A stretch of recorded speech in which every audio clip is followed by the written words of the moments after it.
Assalamualaikum warahmatullahi wabarakatuh. Ini puasa semua nggak? Som semua nggak nih? Kayaknya som semua ya. Suaranya pelan soalnya. Nah, gitu ya. Karena saum ya. Assalamualaikum warahmatullahi wabarakatuh. Waalaikumsalam warahmatullahi wabarakatuh. Hamdan katsiran thayyiban mubarakan fi kama yuhibbu rabbuna wa yarda. Asyhadu an la ilaha illallah wa asyhadu anna Muhammadan abduhu wa rasuluh iqraran bihi wat tauhida. Allahumma shalli ala Muhammad wa ala alihi wa sahbihi wa mawalah tasliman mazida. Salatullah salamullahi ala Taha Rasulillah. Salatullah salamullahi ala Yasin Habibillah. Tawassalna bismillah wa bil hadi Rasulillah ahlil badr ya Allah.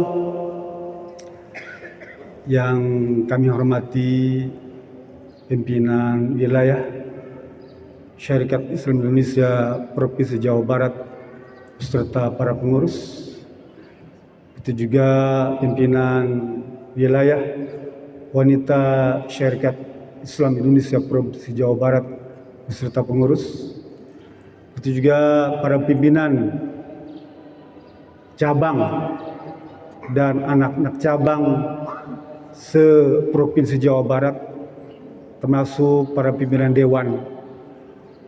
Bil khusus juga hadir bersama kita Wakil Presiden Lajnah Tanfidiyah Syarikat Islam Indonesia Bapak Dr. Andes Haji Dede Alwi serta pengurus yang lainnya. Sungguh buat saya ini merupakan sebuah kehormatan untuk bisa hadir di sini. Saya ingin memberikan salam takzim buat para jamaah, para hadirin, Bapak, Ibu-ibu, kaum Syarikat Islam Indonesia yang menyempatkan hadir di acara pengajian rutin ya, wanita Syarikat Islam Indonesia Provinsi Jawa Barat. Kamana jalan ke Braga, kaditu kapal wetan, kamana jalan ke surga, kaditu ke Pangaosan. Jadi ini merupakan sebuah bukti bahwa kita memang mencintai, memberikan harapan bahwa pengajian itu ada cita-cita yang ingin dicapai, al-jannah di samping ilmu ya. Salut buat saya karena di penghujung Ramadan ya, di mana setiap orang sibuk mempersiapkan untuk perhelatan acara akbar umat Islam Idul Fitri, tapi ibu-ibu dan bapak-bapak justru datang memakmurkan masjid.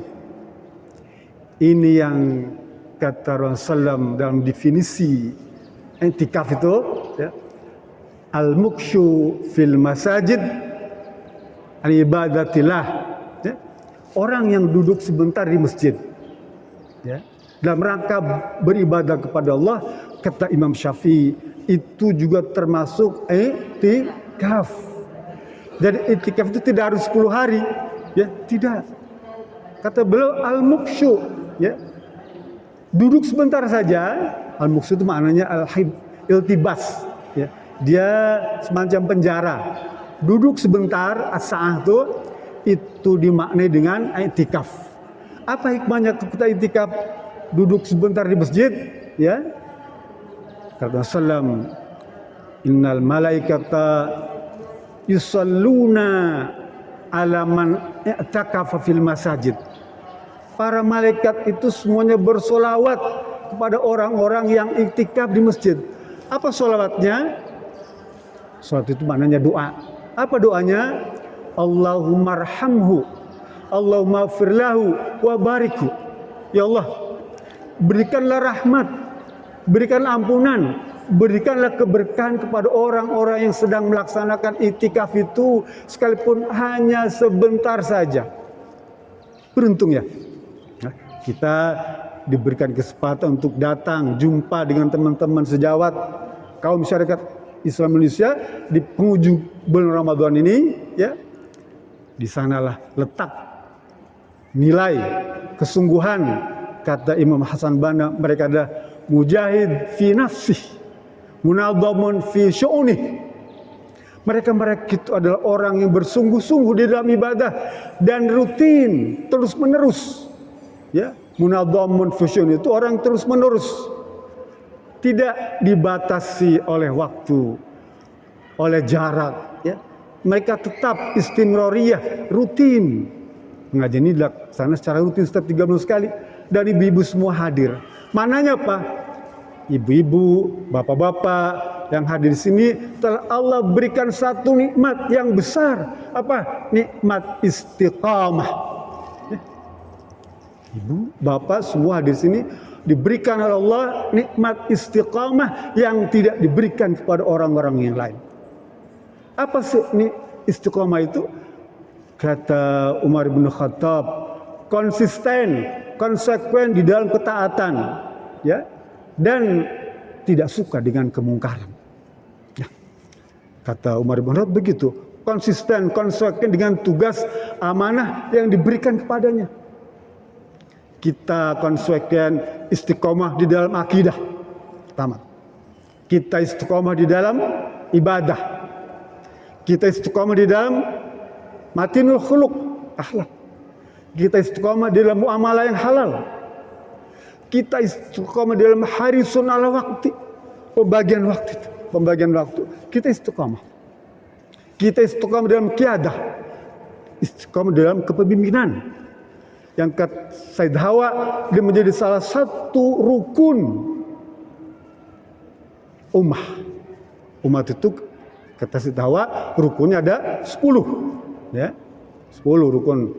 Rukun menjadi umat. Salah satunya apa? Wahdah fil qiyadah, satu kepemimpinan.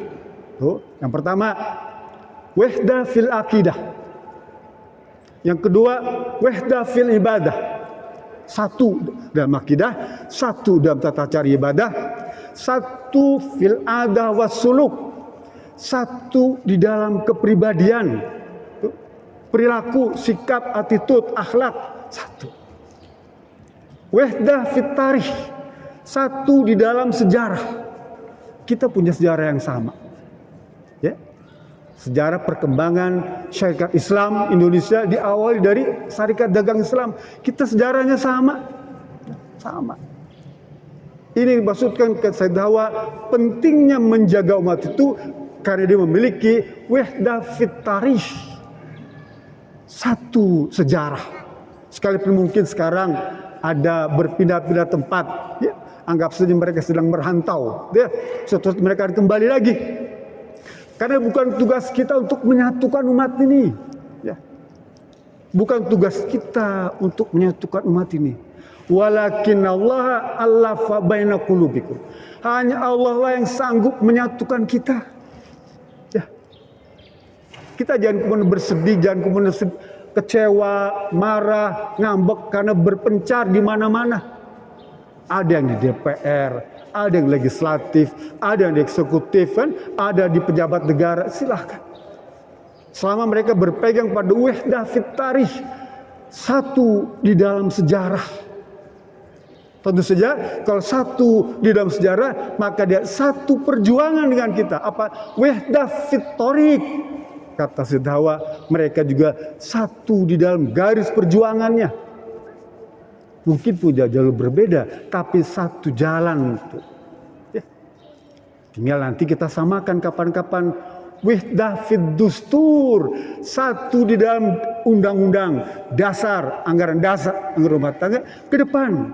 Kita akan giring seluruh kaum masyarakat Islam Indonesia ini menjadi satu dustur. Pengen nggak? Pengen dong. Harus begitu. Ya. Caranya bagaimana? Di bulan Ramadan ini kesempatan. Nah, apa kesempatannya? Rasul bilang, bulan Ramadan, bulan tuftau ababus sama. Bulan di mana pintu langit di surga, pintu langit dibuka. Tuftau ababus sama, pintu langit dibuka. Hadis lain, abwabul jannah dibuka. Hadis lain, abwabur rahmah dibuka. Tiga-tiganya sama. Pintu langit dibuka, pintu surga dibuka, pintu rahmat dibuka. Sama intinya. Apa maksudnya? Semua amal baik, semua doa, semua keinginan, semua hajat, semua munajat dari orang-orang Islam, orang-orang beriman, orang-orang yang melaksanakan saum, langsung tembus pada Allah Subhanahu wa taala tanpa hijab. Langsung diterima Allah Subhanahu wa taala. Amal baik kita, doa kita langsung Allah terima. Tanpa perantara malaikat, enggak, langsung karena pintu langit dibuka. Sehingga Bapak Ibu langsung mendapatkan tiket surga. Bagi yang beramal baik, bagi yang berdoa, bagi yang meminta, langsung diberikan tiket surga. Itulah kenapa orang yang mohon maaf wafat, meninggal di bulan Ramadan tidak mendapatkan siksa kubur. Bebas dia. Bukan berarti kita pengen meninggal di bulan Ramadan, tidak. Tapi kalau ada yang meninggal seperti saudara-saudara kita yang kecelakaan di Mekah kemarin, ya, sahabat-sahabat kita 6 orang wafat di Mekah ketika melaksanakan umroh, maka mereka bebas daripada siksa kubur. Hikmah. Ya.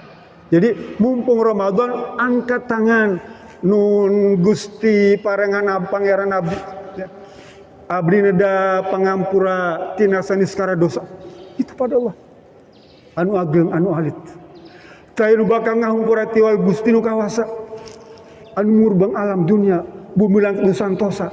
Ya Allah, itu pada Allah Subhanahu wa taala. Munajat pada Allah kesempatan Ramadan ini. Ya. Nggak ada momen, waktu. Yang paling mustajabah waktunya adalah Ramadan. Tadi Ibu sudah sampaikan, salah satu la turaduna da'watuhum. Ada 3 doa yang Allah tidak berani nolak. Allah nggak berani nolak doa dari 3 golongan ini. Siapa mereka? As-shaimu hatta yuftir. Orang yang berpuasa sampai dia berbuka. Kapan? Sekarang.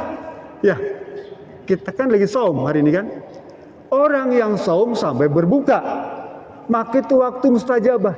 Kumpulkan rangkai susun tuh, ya, kalimat-kalimat yang baik.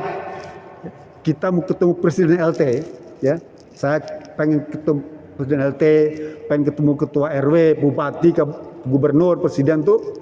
Kita susun tuh kalimat. Nanti saya kalau ketemu Presiden LT, apa pimpinan wilayah, saya mau ngomong ini ya, saya minta dikasih fasilitas ini saya minta dibantu ini itu semua. Kita susun kalimatnya bagus-bagus kan.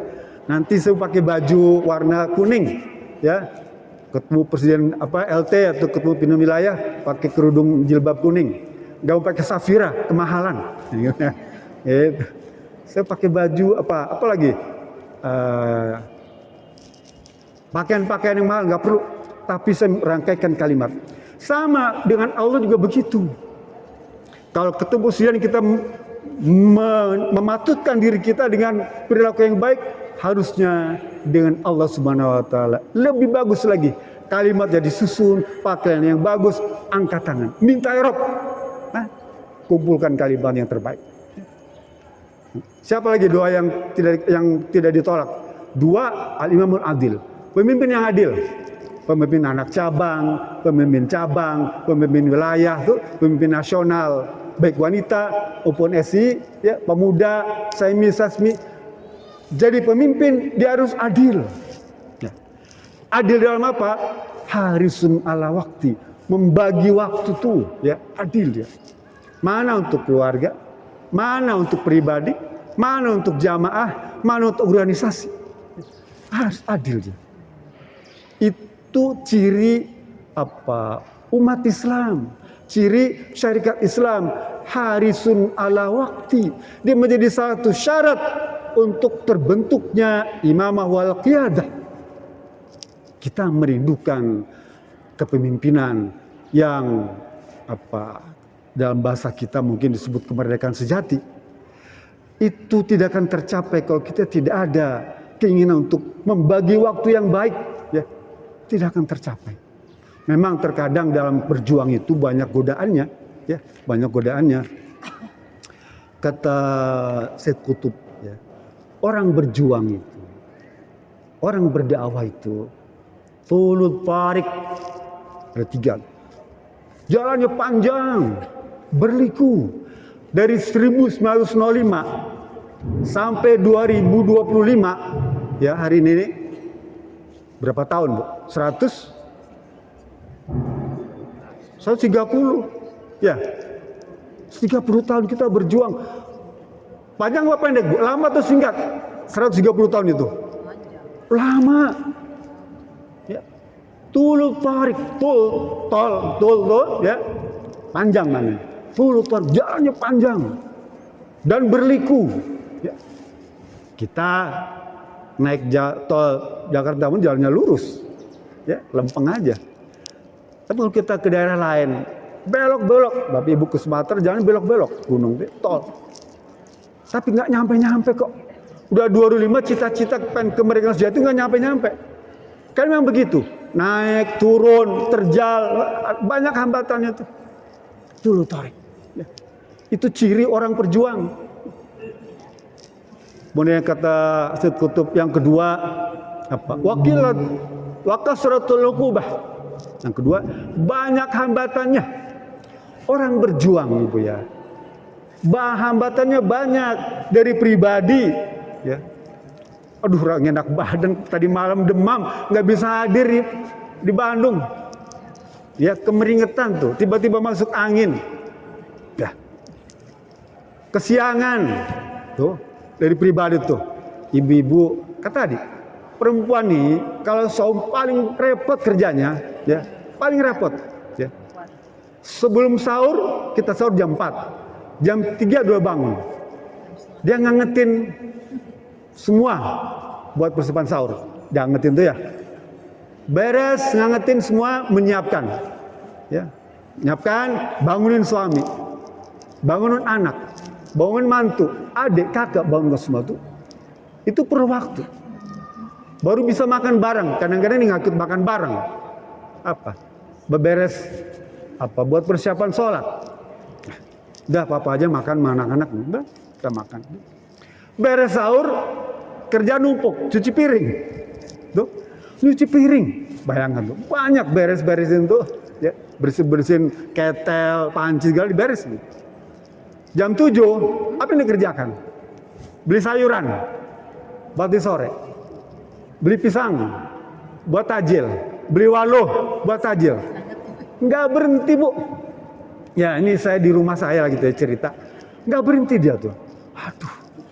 Jam 7.30 nyiapin buat anak-anak sekolah.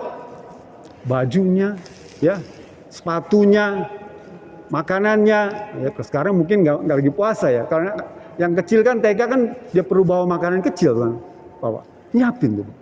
Sampai jam 8. Duhur dia mulai masak tuh, ngisikan gitu, beres segala, motong sayur segala dipotong-potong. Ya. Sebagian dimasak habis duhur. Sampai asar masak tuh, Bu. Ya. Selepas asar dia mempersiapkan buat tajil. Ini buat ke masjid. Ini buat di RT. Dia bagi-bagi tuh, ya.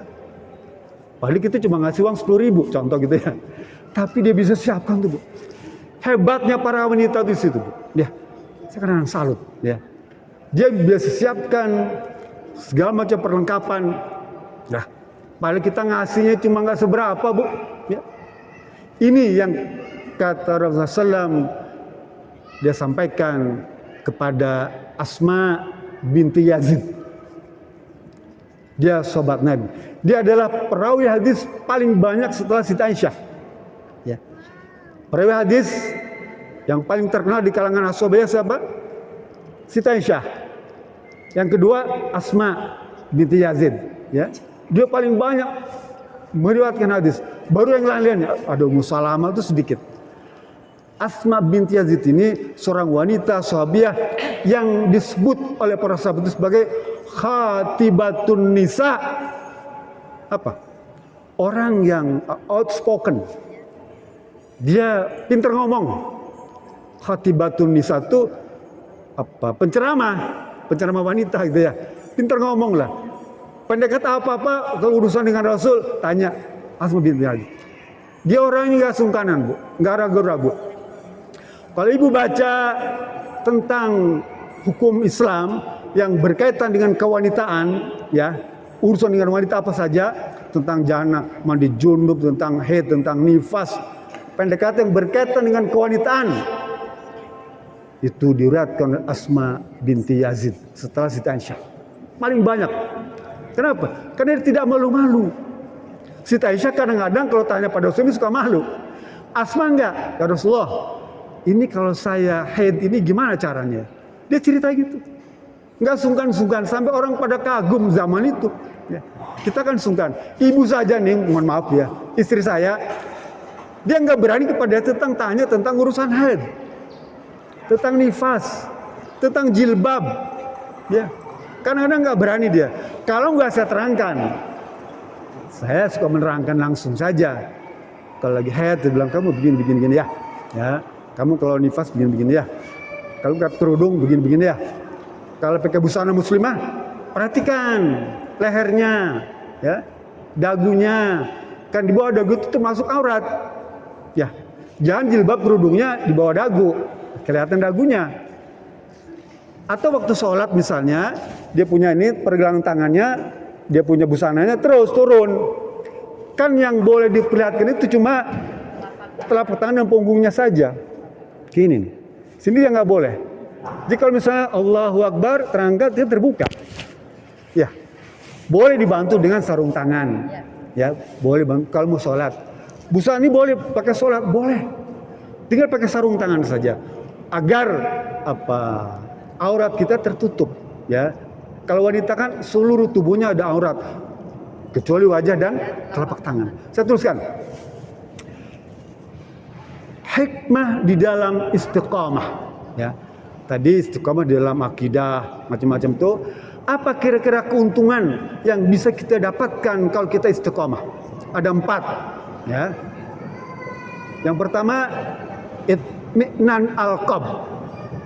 Itminan tumakninah. Itminan itu artinya ketenangan. Itminan al-qalb, ketenangan batin. Yang kedua, asyaja'ah, keberanian, ya. Jadi kalau kita istiqomah, pertama ketenangan batin, yang kedua asyaja'ah, keberanian, yang ketiga at-tafaul. Apa tafaul? Optimis, ya. Yang keempat, la tahzan, tidak kecewa, tidak sedih hati, ya. Tidak sedih. Terangkan satu-satu. Sambil tidak semua ya. Sambil asyaja'ah, keberanian. Orang yang istiqomah, ya, dengan akidah yang sahih, yang salim, ibadah yang sahih, akhlak yang mulia, dia punya keberanian. Kan dia punya akidah yang tunggal. Yang kata Abu Bakar Siddiq, istiqomah itu adalah kemurnian tauhid. Ya. Kata Abu Bakar Siddiq, memaknai istiqomah itu apa? Kemurnian tauhid. Apa maknanya? Sebersih-bersih tauhid. Paham ya? Itu ucapan Abu Bakar Siddiq. Jadi kalau kita bisa buka sejarah syariat Islam, karena Bapak Cokro menempatkan trilogi itu, yang pertama adalah sebersih-bersih tauhid. Dia kutip dari ucapan Abu Bakar Siddiq. Mungkin ya, mungkin. Karena Abu Bakar Siddiq menyatakan bahwa istiqamah itu adalah kemurnian tauhid dan tidak menyekutukan Allah dengan sesuatu apapun. Ya. Artinya apa? Kaum syarikat Islam telah menempatkan dirinya sebagai orang yang berusaha untuk sebersih-bersih tauhid, maknanya istiqamah. Sehingga akan ada keberanian. Dia tidak takut. Seperti halnya Asma binti Yazid tadi. Dia tidak takut, sekalipun wanita. Bahkan Asma binti Yazid itu ikut dalam setiap peperangan. Perang Badar dia ikut. Perjanjian Hudaybiyah dia ikut, ya. Kemudian perang Khaybar dia ikut, perang Yarmuk dia ikut. Apa yang dikerjakan? Membantu logistik para mujahid. Bukan ikut berperang. Enggak. Dia membantu logistik, makanan, pakaian, apa-apa gitu ya. Siapkan. Atau mengusir orang Islam yang takut perang, dia pulang. Dicegah. Ya. Kan tidak semua pejuang itu langsung ke medan tempur kan. Ada yang sampai dia ragu-ragu. Pulang lagi ya. Lah, Asma binti Yazid ini bersama para sahabat yang lainnya, kalau ada yang mundur ke belakang, dia gebah. Sahabat dicambuk. Nggak boleh kamu, pulang sana. Malu-maluin kamu ya. Nah gitu. Balik lagi. Gitu ya. Banyak kisah nanti ibu cari sejarah sahabat yang bernama Asma binti Yazid. Kita boleh teladani. Dan dia adalah salah satu wanita yang oleh Rasulullah SAW dijanjikan pasti masuk surga. Coba tuh, gimana gak enak bu? Orangnya masih hidup, ya, masih hidup dia. Tapi Allah janjikan dia masuk surga. Kan enak ya? Sehingga apa yang dia kerjakan, sampai perang Yarmuk pun dia ikut setelah Rasul meninggal tuh. Sama seperti Sayyidina Ali. Pada waktu perang Khaybar, Bu. Perang Khaybar itu ya, Sayyidina Ali ini diserai bendera. Nih, Syarikat Islam Indonesia nih. Kalimat tauhid itu bendera namanya Ar-Roya. Ar-Roya Islam itu zaman Nabi itu sama seperti kita itu, ya. Ya Ali, aku serahkan bendera Islam ini kepadamu. Berangkatlah bersama pasukanmu menuju Khaybar.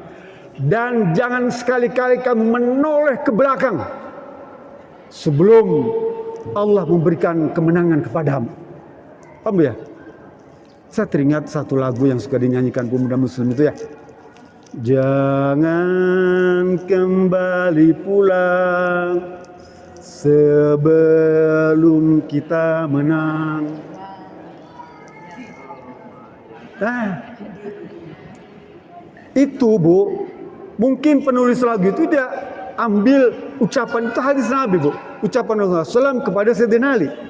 Ali, berangkatlah kamu ke medan juang dan jangan sekali-kali kamu pulang menoleh ke belakang sebelum Allah memberikan kemenangan kepadamu. Redaksinya begitu Bu. Berjalanlah Sayyidina Ali beserta para sahabat menuju Khaybar. Tapi baru beberapa langkah Ali berdiri, berhenti. Ngomong dia, tidak menoleh. Karena tidak dilarang menoleh kan. Dia ngomong, ya Rasulullah, atas dasar apa engkau perintahkan kami berjuang? Saja wajar dong orang bertanya. Perang ini kan taruhannya nyawa Bu ya. Perang itu taruhannya nyawa. Dia tanya, ya Rasulullah, atas dasar apa engkau perintahkan aku berjuang? Apa Rasul bilang? Atas dasar Allah menghendaki agar mereka mengucapkan kata La ilaha illallah. Atas dasar itu kamu perangi mereka agar mereka bisa mengucapkan kata La ilaha illallah. Tidak Tuhan yang patut disembah kecuali hanya Allah Subhanahu wa taala. Itu yang maksudkan sebersih-bersih tauhid. Jadi asyajah itu penting. Dan syarat kemurnian akidah itu harus kita jaga.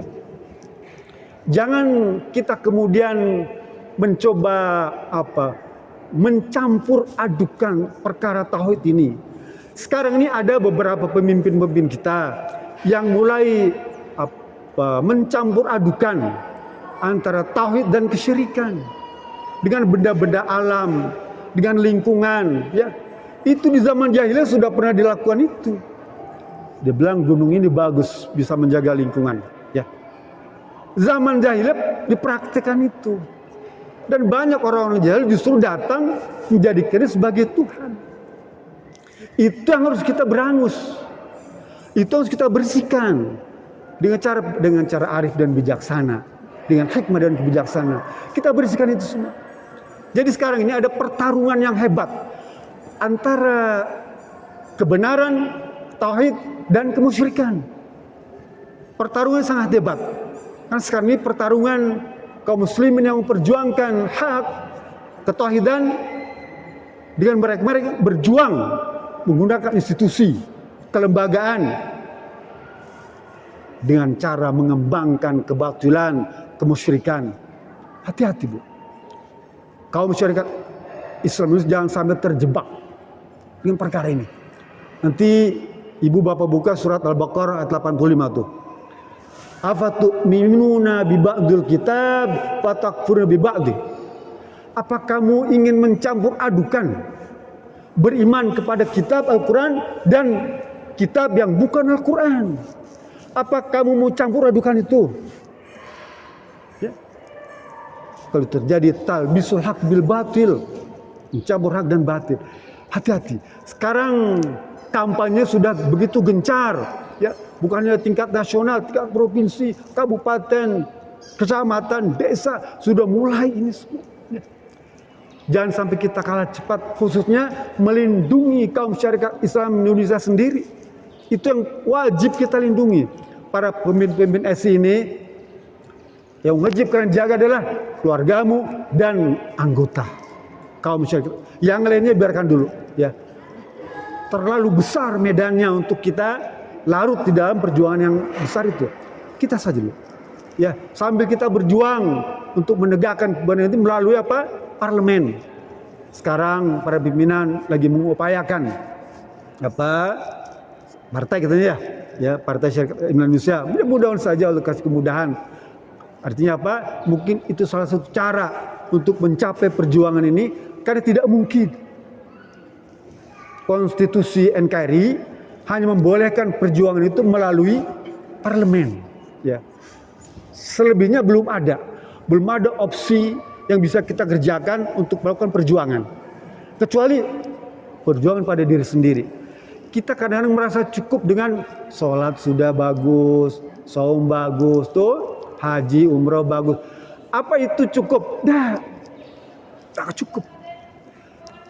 Kalau ibu baca Quran ada 6.666 ayat, ya, yang berkaitan dengan sholat, ayatnya cuma 17.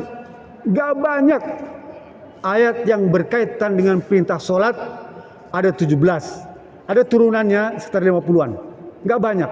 Artinya apa? Selebihnya itu perkara kemasyarakatan. Masalah keluarga, masalah masyarakat, masalah berbangsa, masalah bernegara, masalah khilaf. Itu yang paling banyak. Lalu kenapa kita fokus hanya memikirkan pribadi saja? Tidakkah kita sayang, pengen ajak saudara kita, ya, untuk sama-sama menikmati surga, menikmati kebahagiaan di akhirat nanti? Apa tega saudaranya, teman satu alumni, satu anggota, dia di neraka? Tega nggak kita? Harusnya tega, nggak tega, Bu. Kita ajak mereka, ya. Itu yang kata Imam At-Tabrani dalam hadis Abu Bakar bin Sabit. Ya, Abu Bakar bin Sabit ini dia tabi'in sebetulnya, ya. Tapi dia ada hadisnya. Kata beliau Al-jannatu mustafaqun bi arba'in nafar. Surga itu, ya, yang kita ingin semua ini, dia merindukan 4 golongan. Surga ini merindukan 4 golongan, ya. Rindu itu senang, Bu. Cinta, suka, pengen, ya. Pengen didatengin, ya, rindu. Yang pertama, talil Quran. Talil itu musabaqah, tilawah. Talil Quran, tilawatil Quran, talil Quran. Orang yang suka baca Quran, talil Quran, itu dirindukan surga. Yang kedua, apa tuh? Hifdzil lisan, ya, hifdzil lisan. Orang yang menjaga lisan. Yang ketiga, mutimul ji'an. Orang yang suka ngasih makan orang yang lapar tuh, ya. Yang keempat, siam fi Ramadan. Orang saum di bulan Ramadan. Nih, 4 golongan ini dirindukan surga. Senang surga itu kalau kita melakukan 4 perkara tadi. Talil Quran, hifdzul lisan, mutmim ji'an, kemudian siam Ramadan, ya. 4 golongan. Yang baca Quran. Baca Quran nih, kesempatan. Ada yang sudah hatam Quran ya harus ya hatam. Dulu para sahabat itu Bu, ya, para tabiin itu seperti Imam Al-Aswad. Dia orang tabiin Bu. Setiap bulan Ramadan dia khusus baca Quran dan dia khatam selama bulan Ramadan 15 kali. Ya. Jadi setiap 2 hari sekali khatam. Paham enggak ya? 2 hari sekali khatam dia. Imam Qatadah, ya, terkenal semua nih Bu, orang-orang terkenal. Dia khatam Quran selama Ramadan 10 kali khatam. Artinya apa? 3 hari sekali dia khatam. Ya. Zubaid Al-Yamani, dia stop kegiatan pengajiannya, ya. Dia undang para sahabat itu kumpul di rumahnya, dia beli Quran yang banyak-banyak tuh, bagikan, khusus selama Ramadan dia baca Quran. Ya. Amr bin Qais, dia punya toko pakaian, artinya banyak di tokonya, konglomerat lah. Apa yang dia lakukan selama Ramadan? Dia tutup tokonya, ya. Dia ajak karyawannya kumpul di masjid, baca Quran. Ya. Sufyan As-Tsauri, dia imam mazhab tapi mazhabnya kecil, sama seperti Imam Syafi'i, Imam Sufyan As-Tsauri, ya. Dia mazhab kecil, ada pengikutnya. Kalau bulan Ramadan dia berhenti melaksanakan ibadah sunnah. Nah, imam nih Bu, dia fokus hanya baca Quran saja. Kita baca Quran 1 kali khatam pun Ramadan belum. Ya. Nih, ada sisa 1 minggu nih. Kejar. Ya. Kejar. Bisa nggak? Bisa. Saya mohon maaf, bukan tadus bin imah. Waktu haji, selama 40 hari itu, sengaja fokus baca Quran. Selesai 10 kali khatam Bu. Selama ibadah haji. Pokoknya kemana aja saya baca Quran. Mushaf tuh kemana? Ke pasar, ke mall, ya, ke Masjidil Haram, pergi ke Gua Hira, kemana? Baca Quran. Di bus, ya, di taksi, pegang Quran. Sekarang lebih enak bisa pakai handphone. Ya, boleh nggak pakai handphone? Boleh, boleh. Baca Quran, hafal, baca tuh. Gak usah artinya lah. Baca Quran karena Rasul bilang, man qara'al harfan minal Quran, barang siapa yang baca Quran itu digananya per huruf, bukan per surat, bukan per ayat, bukan per kalimat, bukan per kata, tapi per huruf. Kalau satu Quran itu berapa? Ada 323.000 huruf. Quran tuh 30 juz, ada 323.000 huruf. Bayangkan kalau kali 700 saja tuh selama Ramadan per huruf, kalikan 323.000. Wah, miliaran ibu dapatkan pahala, cukup untuk menebus tiket al-jannah tuh. Makanya harus bilang talil Quran itu orang yang dirindukan surga. Ya, jangan lupa baca Quran. Ada sisa 7 hari, tuh, masih banyak. Dulu ada namanya Sa'ad bin Mu'az, sahabat Nabi. Nabi, dia tidak lama memeluk Islam tuh, sebentar saja. Tapi ketika dia wafat tuh ya, ars itu bergetar Bu. Seluruh penduduk langit itu memuji Sa'ad bin Mu'az. Ya. Arsyur Rahmani bimautin Sa'ad bin Mu'az. Saking hebatnya sisa umur yang digunakan itu Bu. Ya. Dia gunakan untuk ketaatan kepada Allah Subhanahu wa taala, tidak menyia-nyiakan waktu. Jadi sekalipun kita di waktu 7 hari, gunakan itu sebaik-baiknya. Ya, banyak para sahabat yang cuma beberapa detik saja menjelang kematiannya tapi masuk surga. Hanzalah sahabat Nabi Bu. Dia pesta pernikahan Bu. Di rumahnya tuh sore itu habis menikah dia. Kakak Wa menikah ya. Malam pertama ya dia laksanakan.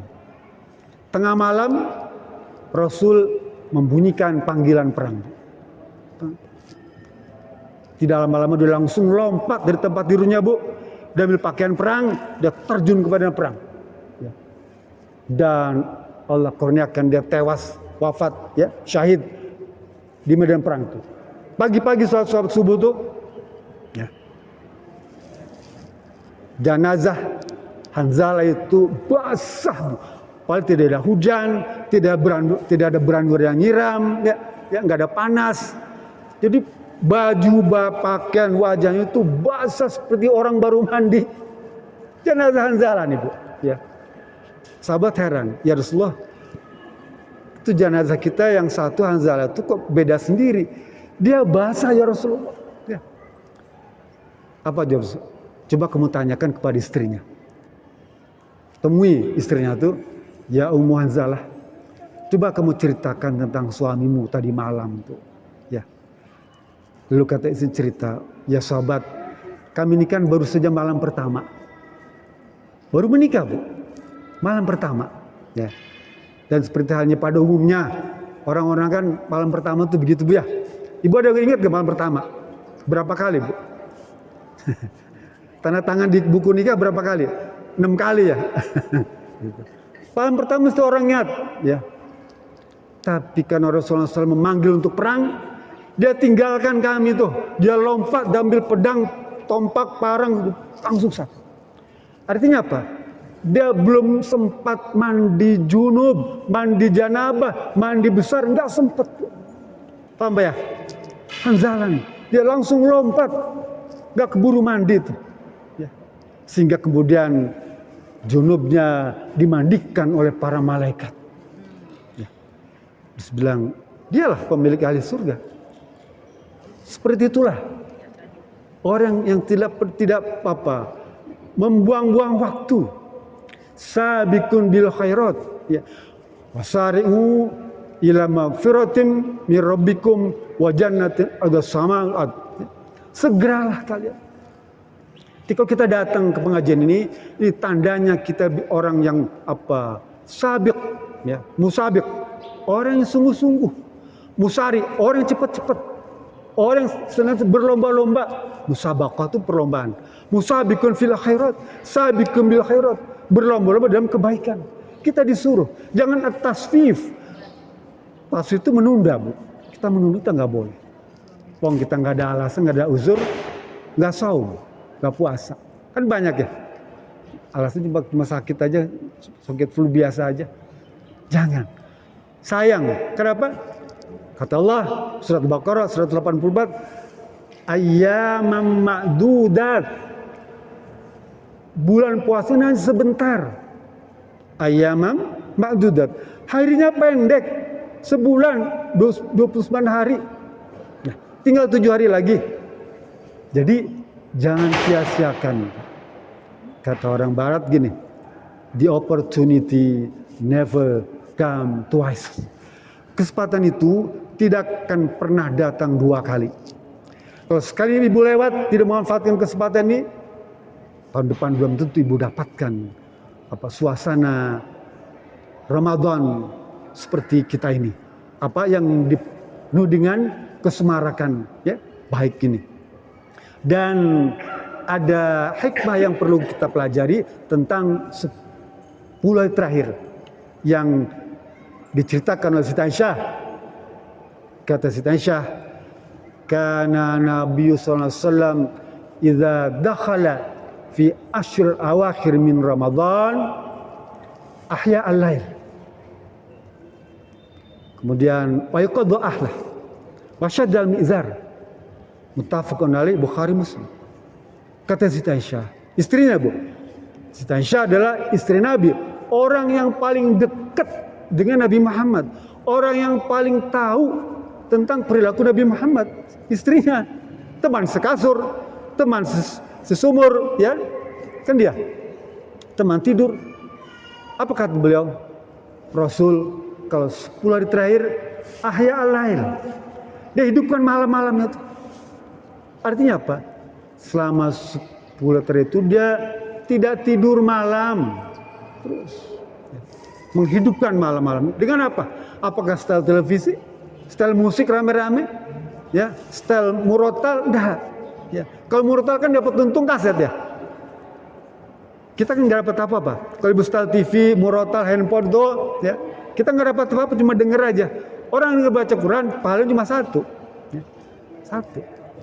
Kalau ibu baca 10 sampai 700, ya, lebih besar lagi. Bacalah Quran, perbanyak sholat, perbanyak sholawat, perbanyak zikir, dan berdoa. Perbanyak itu. Hidupkan malam-malam Ramadan ini. Ya. Yang kedua, iqadha ahla. Ajak tuh, bangunkan, ya, suami istri tuh, ya, anak, adik, kakak yang ada di rumah, pembantu, ajak. Iqadha ahla, bangunkan. Bahkan kata Imam Tirmizi, Bu, ya, dari Siti Aisyah, nanti bisa temukan Sunan Tirmizi atau Imam Muslim, tentang rahimallahu mra'atan. Allah merahmati para wanita. Allah memberikan rahmat. Hadis lain, Allah mengampuni para wanita. Ya. Idza qama fil lail, bangun malam, wa salat minal lail, dan salat malam, wa iqadha zaujaha, dan membangunkan suaminya. Kamu ya. Allah, kata Rasulullah SAW, mengampuni, merahmati kepada para wanita yang bangun malam, sholat malam, dan membangunkan suaminya. Tuh, untuk sholat malam, fasalla maha. Fa'in aba, ya, nadhat fi wajhil ma. Kalau suaminya malas bangun nih, nggak mau bangun, boleh ibu ambil air, ya, kepretkan tuh ke wajahnya tuh. Mengepretkan itu tuh memberikan rahmat, dan itu sunnah, paham ya?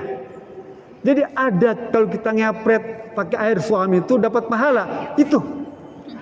Mumpung kita punya kesempatan ngepret nih pakai air sekarang, bulan puasa nih ya, ambil air siapan. Nih seumur-umur kan ibu belum pernah ngepret suami pakai air kan ya? Sekarang nih kepretin tuh, percikan air pakai air, ya. Kalau dia belum bangun, wah si mama kenapa?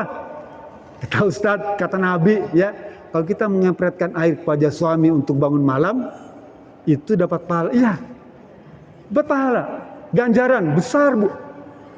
Atau sebaliknya, bapak juga sama, ya. Kalau istri nggak mau bangun, ya, ada sholat malam, boleh mengepretkan juga. Tapi jangan pakai air, Bu. Jangan pakai air seember, segayung. Repot, ya. Ya. Percikan aja, gitu ya. Yang ketiga, apa? Sudah saya bilang, kalau di 10 hari terakhir itu apa? Wasyaddal mi'zar. Mengencangkan ikat pinggang. Bukan versi kita, kalau mengencangkan ikat pinggang kita apa? Menghemat. Nggak perlu makan, ya. Makan bergizi gratis enggak, tapi maksudnya tidak berhubungan badan selama 10 hari terakhir itu, ya. Jadi tahanlah 10 hari terakhir, ya. Nah, bapak-bapak nih yang nggak kuat gitu ya. Tahan nggak Pak? Tahan ya. Kencengin pinggangnya tuh. Nabi begitu mengencangkan pinggang, ya, pakai sarung. Gitu. Ibu juga jangan mancing-mancing, ya. Jangan mancing-mancing, gitu. Bahaya soalnya. Dah, pokoknya sekarang selama 10 hari ini praktekkan tazkiyatun nafs, ya. Bersihkan jiwa, Bu. Agar apa? Nanti hari raya itu, kata Abdul Qadir Jailani dalam kitab beliau diceritakan, orang yang melaksanakan hari raya, dalam pandanganku mereka seperti bayi yang baru dilahirkan. Paham nggak, Bu? Di hari raya tuh Idul Fitri, ya, mereka orang Islam nih itu dalam pandanganku seperti bayi yang baru dilahirkan. Di antara mereka ada bayi yang lahir dalam keadaan sempurna. Di antara mereka ada bayi yang lahir dalam keadaan cacat. Sahabat tanya, ya Syekh, apa yang kamu maksudkan bayi itu lahir dalam keadaan sempurna, bayi itu lahir dalam keadaan cacat? Bayi yang lahir dalam keadaan sempurna adalah mereka yang ketika saumnya imanan wahtisaban. Puasanya tuh dia penuh dengan keyakinan dan kesungguhan dan punya harapan besar tentang al-jannah. Dia praktekkan syarat rukunnya, baik yang wajib maupun sunnah, dia praktekkan semua itu. Maka dia akan menjadi bayi yang lahir dalam keadaan sempurna. Tapi yang bayi yang lahir dalam keadaan cacat, kan kita juga kalau punya anak cacat gak enak ya. Kecewa. Satu keluarga kecewa kalau punya anak cacat. Mohon maaf ya. Nah, siapa yang lahir dalam keadaan cacat itu? Mereka yang ketika saum tidak melaksanakan dengan keimanan dan kesungguhan. La imanan wahtisaban. Tidak. Lalu bagaimana kira-kira orang yang lahir dalam keadaan sempurna itu? Mereka orang-orang yang diampuni, yang ketaatnya bertambah. Kata hadis mauquf tapi boleh dipegang. Kata para ulama, laisal id liman tajammala libasa wal markuba. Innamal id liman ta'atu tazid. Apa? Bukanlah hari raya itu diberikan kepada mereka-mereka yang mempercantik pakaiannya, memperindah kendaraannya, ya, memperbagus penampilannya, tidak. Bukan itu hari raya itu diberikan kepada mereka. Tidak diberikan kepada mereka yang hanya memperhatikan pakaiannya saja, personalnya saja, kendaraannya saja, tidak. Innamal id liman ta'atu tazid. Hari raya itu diberikan kepada mereka-mereka yang ketaatannya bertambah, ketakwaannya bertambah. Jangan seperti sekarang, Bu. Kita sering saksikan waktu Ramadan, hotel-hotel penuh dengan gambar ketupat, ya, menyambut Ramadan, kalimat tasbih, takbir, tahmid, tahlil, berjejer hotel-hotel itu. Ya. Ada program paket buka puasa bersama, datangkan ustadz, ada tarawih bersama semua. Ramai semarak hotel-hotel, kafe-kafe, restoran, tempat wisata penuh, ya. Bahkan penyanyi biasanya pakai rok mini, sekarang pakai jilbab, ya, rapi, pakai kerudung, tuh. Kenapa begitu? Karena saya malu dia sama orang-orang suasana Ramadan. Seakan-akan Islam itu hanya bulan Ramadan, ya. Seakan-akan Islam itu hanya untuk bulan Ramadan saja.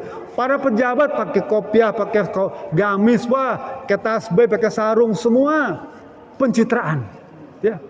Semua pencitraan, sungguh-sungguh bagikan sembako macam-macam itu, ya. Seakan-akan dia orang yang paling royal, paling hasil korupsi, ya. Mohon maaf. Tuh, luar biasa. Seakan-akan Islam itu hanya bulan Ramadan. Selepas Ramadan dia balik lagi. Dah. Hotel, restoran, kafe dicabut semua kalimat tauhid itu. Penampilan dangdut rame lagi, penyanyi-penyanyi seronok rame lagi, tuh. Pejabat-pejabat korupsi lagi. Jadi apa sebetulnya yang dia cari Ramadan itu? Apakah hanya sekedar topeng saja, pencitraan saja? Ya. Setelah Ramadan dia kembali lagi menjadi orang-orang yang musyrik, orang-orang yang kufur, orang-orang yang kafir, yang penuh maksiat. Tentu kaum masyarakat Islam Indonesia tidak boleh begitu. Bahkan harus ada peningkatan. Syawal maknanya naik. Ya. Jadi kalau kita selesai ini, Syawal meningkat, ketaatannya bertambah, kealimannya bertambah, kesolannya bertambah. Tuh. Semangat kegiatan di isinya semakin rutin, semakin giat, ya. Datang itu pengajian-pengajian, ajak, share lagi tuh undangan-undangan di WA. Boleh. Pokoknya mengajak pada kebaikan apa saja kita lakukan. Ya. Jangan sampai kemudian menjadi orang yang dilaknat oleh Allah Subhanahu wa taala. Dalam hadis Allah berani kata Rasulullah SAW, sitatun la'anahum, ada 6 golongan yang dilaknat oleh Allah Subhanahu wa taala, ya. La'anallahu wa kulli nabiyyin. Allah melaknat dan seluruh nabi-nabi juga melaknat. Bayangkan, Bu. Yang melaknat itu bukan hanya Allah, tapi para nabi juga melaknat. Siapa mereka? Ada 6. Yang pertama, zaidu fiddin, orang yang menambah-nambah di dalam urusan agama. Ya. Zaidu fiddin. Yang kedua, tariku bisunnah, orang yang meninggalkan sunnah. Nih. Dia dilaknat oleh Allah dan para nabi. Para nabi, bukan Nabi Muhammad saja. Seluruh para nabi melaknat dia. Zaidufiddin yang menambah-nambah urusan agama, tarikus sunnah yang meninggalkan sunnah, ya. Yang ketiga al-mustahillu li hurumillah. Orang yang menghalalkan perkara yang sudah diharamkan. Ya. Orang yang menghalalkan perkara yang sudah diharamkan. Nyawer, nyuguh, ya. Gelarung di laut, di sungai gitu-gitu. Itu perkara yang sudah diharamkan, tapi dihalalkan. Ini orang yang mendapatkan landa dari Allah Subhanahu wa taala. Al-mustahillu li hurumillah. Yang keempat, al-mukazzabu biqadarillah. Orang yang mendustakan tentang takdir Allah. Dia nggak terima tentang keputusan takdir Allah. Sakit, jatuh miskin. Bukankah itu semua cara Allah? Ya. Kadang-kadang Allah ini punya cara untuk menyayangi hambanya. Allah punya cara untuk menyayangi hambanya, ya, dengan tidak langsung menyembuhkan penyakitnya.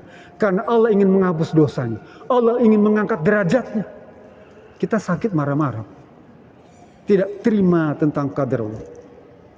Cara Allah menyayangi kita dengan membiarkan orang itu dalam kesusahan, ya, menderita, susah usaha, bangkrut lagi, bikin program ini gagal, dagang ini gagal, ya. Bahkan menderita, anaknya nggak bisa sekolah. Itu ujian dari Allah Subhanahu wa taala, dan itu cara Allah menyayangi hambanya.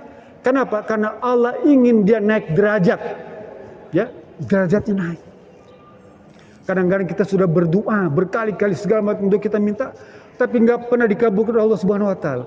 Kenapa begitu? Itu cara Allah menyayangi kita. Bagaimana cara Allah menyayangi kita? Dengan menunda doa kita dan mengganti dengan doa yang lain. Paham ya? Doa kita ditunda oleh Allah dan diganti oleh Allah dengan doa yang lain. Kenapa? Karena Allah takut pada kita, Allah sayang kepada kita. Kalau Allah kabulkan doa ini, dia akan menjadi orang yang kufur, orang yang maksiat, orang yang berdosa. Allah nggak mau itu, Bu. Kalau begitu, segala macam musibah, ujian, kesulitan, itu cara Allah menyayangi hambanya. Paham ya? Yang kelima sekarang ya.